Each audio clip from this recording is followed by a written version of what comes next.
Sanmonani, and welcome back to yet another hot review of our favorite show, Uthando Nesithembu Season 8, Episode 12. Okay, ke sana angazi noma umacele uzitshela ukuthi asimboni yini, but mina ke ngiyambona nje lento ayenzayo. This is exactly the kind of treatment that made Uma Khumalo fall in love with Umacele. She's going the extra mile for Usamke, acting like they are friends, involving her in things, making her feel important, and also kind of protecting her from the other wives indirectly by saying ukuthi uyamamkela yena number 5. Even Nomseleuke naye was surprised that Usamke had the guts ukuthi abe brave as ezombona esibhedlela. I feel like Usamke mina she would not have been so brave if Umacele akamnikanga lawo mandla ukuthi eze. And I feel like Umacele is using ukugula kokaMseleku to love bomb number 5. Uyazi ukuthi akazimisele ngokumseka isikhathi eside. Once usamke wajwayela nje ukuhlala kaMseleku uzomdropa njengoba enza kuMakhumalo.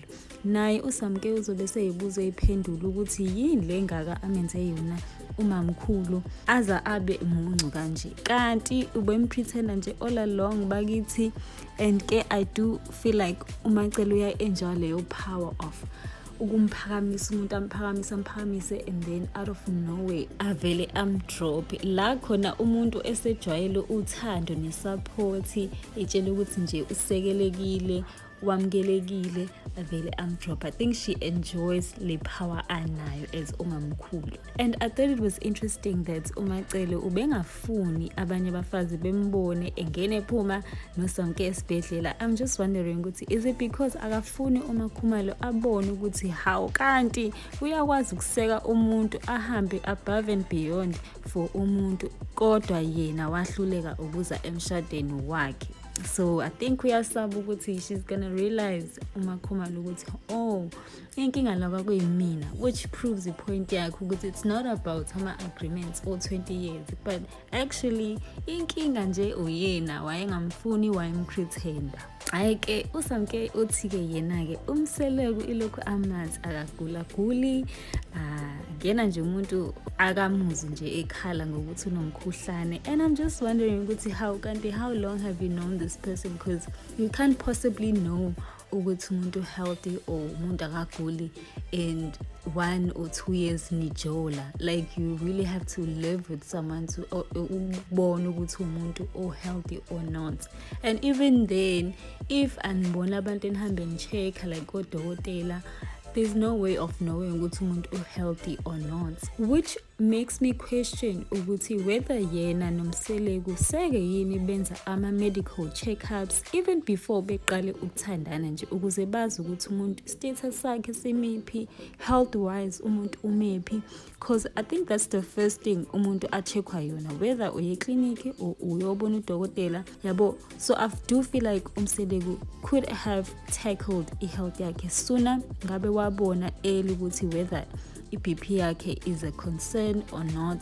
Naye uMakhwela azi ukuthi lo muntu lo asengena naye kule relationship are they in a healthy state or what yabo, ukuze naye I prepare ukuthi okay ngithandana nomuntu okanje. He literally said himself ukuthi amadoda abulawa stress somfazi oyedwa kangakanani ke yena enabafazi now esenabafazi abawu5 nempilo ayiphilayo impilo efasti ngapha abafazi abawu5 ngala izancinza ngala amabhizinisi. Obviously he's gonna be stressful most of the time, so it's crazy to me to think ukuthi kulomndeni they felt the need ukuthi beyicime i-medical aid, knowing very well ukuthi basaneyingane ezincane ezisafunda isikole, ezinye sancane kakhulu.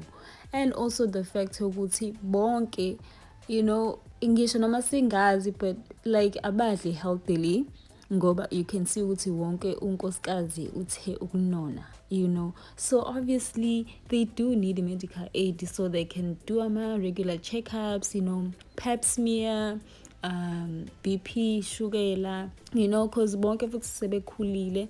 So I don't see how they came with the conclusion yokuthi let's just nje siyicime i-medical aid because it's expensive, it's a waste of money. Akekho umuntu ogulayo.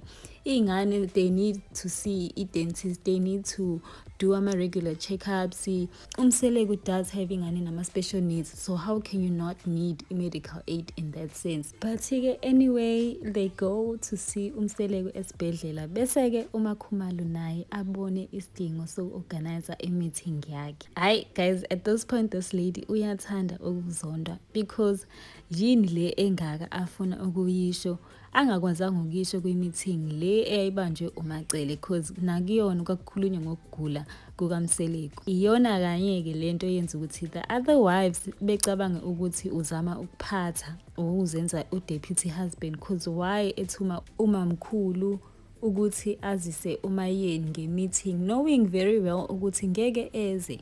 You know, she could have said what she needed to say kuyona le meeting ayibambile right now. Yabona nje, at this point mina I feel like umuntu nje ongafuni ukuvela kwama-meeting kumele nje ahlale kanjalo in the dark engatshela lutho, ngoba vele nayo iyakhombisa ukuthi akayihluphi, akabuzi, akafuni ukwazi ukuthi kwenzakalani. So kumele nje bengamtsheli from now on. So you guys, as much as I love that uMangwabe is present, yabo nje uyavela kwama-meeting and showing her support, while umseleku esasesibhedlela it seems ukuthi i-track isamisiwe because usagula umseleku. But I feel like ngisho noma ubengekho bengeke kwenze mehluko, you know, like just like uMayeni, whether ukhona whether akekho doesn't change the fact that umseleku uyagula and umndeni awubumbeni. And I think uMangwabe is not there to just support umseleku ngoba ethanda, yabo.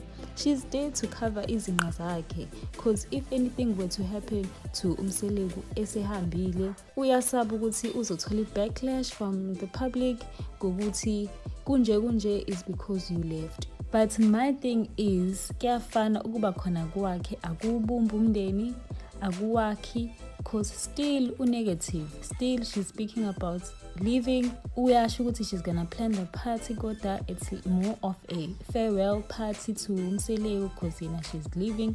Why go through all of this trouble ekugcineni kodwa you're gonna leave? Like, it doesn't make sense to me. Like, rather leave now. Umuntu ukuze abuye umuntu esibhedlela azothi okay, this is the reality engibhekene nayo. Why wait azabe ngcono umuntu abuye ekhaya then leave? I mean, I think this is the best time for her to leave. Akahambe manje nje esasesibhedlela ukuze ebuye ebone ukuthi okay, this is my real family. Engabuyi eyitshela ukuthi oh, all is well, umndeni ubumbeni kanti futhi usazohamba. It was also interesting ukuthi uMpumelelo uyena othe umseleku uguliswa abantu abadala because wayeka ukuphilisa abantu. I do agree with him ukuthi it could be ukuthi kahle uGogo Flo doesn't agree with everything ayenzayo umseleku. But I don't think I agree ukuthi it's because ingoba akasabaphilisi abantu. I feel like nje izenzo zakhe, you know, ezenza ukuthi nje athole le backlash from ama ancestors. Maybe kahle nje uGogo Flo doesn't support i-decision yakhe umseleku yokuthatha number 5 because it has caused a huge divide emndenini. Maybe uGogo Flo akafuni kuhambe amanye amakhosikazi. Maybe all she wants ukuthi nje umndeni ubumbane, wonke umuntu abambisane, kukhuliswe lo muzi lo okhona already. Ngicela ngempela siyibukisise lento le. The way umseleku was complaining ngakhona kuGogo Flo about his wives noSne, you would think ukuthi khona into ebefuna ukuthi yenzeke kubona labafazi and uSne ukubaqondisa, you know, bebe yilento afuna ukuthi bebe yiyona. But nothing has happened to them. Instead of things happening in favor of umseleku, where abadala beqondisa labafazi ukuze behloniphe, belalele yonke into ayishoyo, futhi beyeka ukukhuluma ngokuhamba. We are starting to see ukuthi izinto zenzeka ngenye indlela ephikisana nalento asuke yisho umseleku. All of a sudden, uMayeni uyagoduka after years of ukubekezela. uMangwabe ngala usecula indaba yokuhamba in every season, and now suddenly umseleku useyagula after taking number 5. So ma umuntu nje ngempela you had to really think ukuthi asisho ukuthi sithini, but it could be ukuthi actually ngoba de soke sidayisela nje indaba yokuthi uGogo Flow usaphotha yena, usaphotha lesi sithembu lesi asiqalayo asenzayo, usaphotha izenzo zakhe. Actually she does not support yonke lento eyenzakalayo. But Kesana, this is all I have for episode 12. I would like to hear your thoughts on this. Please be sure to comment down below, and also don't forget to like, share, and most importantly subscribe so that our community can continue to grow. As always, thank you so much for the support. Bye guys.